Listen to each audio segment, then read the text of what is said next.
This morning, Governor Josh Green back in studio with us, and there are several pressing issues we want to discuss today. So, Governor, good morning. Thanks for being here. Good morning. Thank you. Of course, let's start with the big news out of this weekend, which was another assassination attempt on former President Donald Trump. As we're getting closer to the election and political activism starting to get a little more volatile, do you have a message for voters?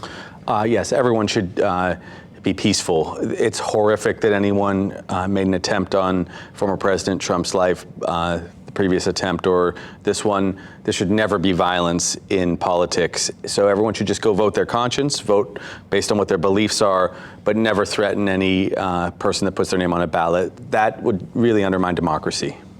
Of course, that suspect is from Oahu, which just kind of highlights, we've heard from neighbors, they never expected this man to do something like this. Yeah, it's pretty unbelievable. In fact, our team has had an occasion to encounter him on in a couple moments. Back in 2019, he approached the state and our group to be a part of the Kauhale initiative to possibly build. Apparently, he didn't end up participating, but that plus in 2023 he reached out again, and something maybe seemed a little off, and so the team didn't end up working with him. But again, I don't know this gentleman. I just know that it's tragic when anyone threatens a former president or a current president or anyone. So I just hope everyone calms down and we do what we do in America, which is we select a president and then we have a peaceful transition. Switching gears, moving over to Maui, Friday, the AG released this phase 2 of the report. What are your reactions to that phase? Well, I'm glad that we're doing it. My instructions to the Attorney General was do a full and comprehensive review and be totally transparent about things, because we need to do whatever we can to make things safer going forward. This particular report, which follows phase 1. Phase 1 went minute by minute of what happened during the fire. Phase 2 talks about what might have been doable to prevent certain circumstances in the fire, what we should do better, like we definitely have to now start clearing all the old grasses. We definitely have to have more fire breaks.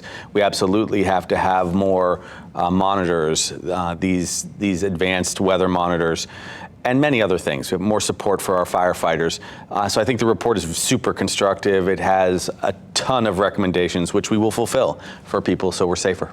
I know one of those recommendations is stronger regulations for buildings. Oftentimes we see home additions as a solution for expanding families, cost of living. I mean, housing's been a big topic we've been talking about with you here.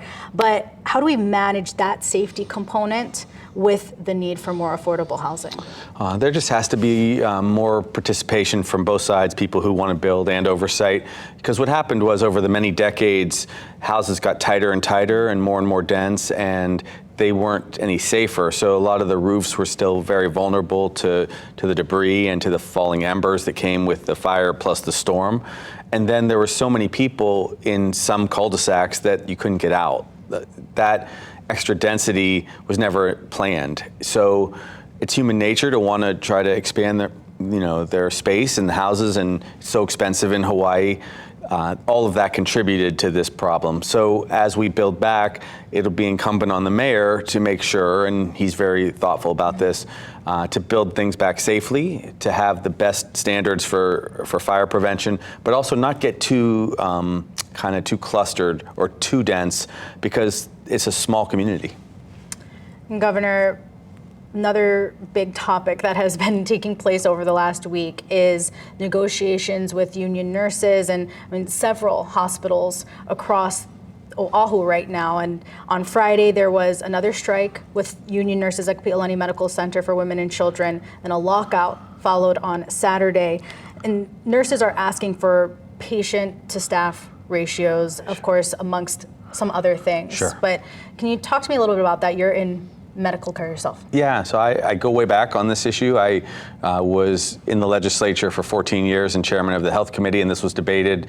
The ratio issue has never passed at the legislature, but setting that aside, look, I have so much respect and love for the nurses. I absolutely do. These are my colleagues and family, essentially. So I want a resolution. I also have a deep respect for the hospital system. We are the health state. We have the best health indicators in the country, and it's because of the nurses and because of the hospitals. So my hope is that they will come together this week. I have heard that it's likely that they will be negotiating again this week face to face. That's what I'm encouraging. We can absolutely find a common ground for them. Now, some of the nurses and others have asked me to directly intervene and either stop the lockout or stop the strike. I did consult with the Attorney General, and it's not the prerogative or the right of a governor to get involved in a private dispute. I am going to encourage them to settle and settle generously with the nurses, because I think they should be rewarded for their incredibly hard work and their overtime and so on. But I can't just step in. The reason for that is because it could be badly abused by some other governor. Imagine if a governor stepped in against the nurses or stepped in against some other private company. So we have to be careful about that. But I do have availability. I will always have a conference table to bring people together if I can make peace for people, because I really do care deeply about both sides of this current impasse. Well, Governor, thank you for joining us this morning. We covered quite a bit of different topics there. Thanks, my pleasure.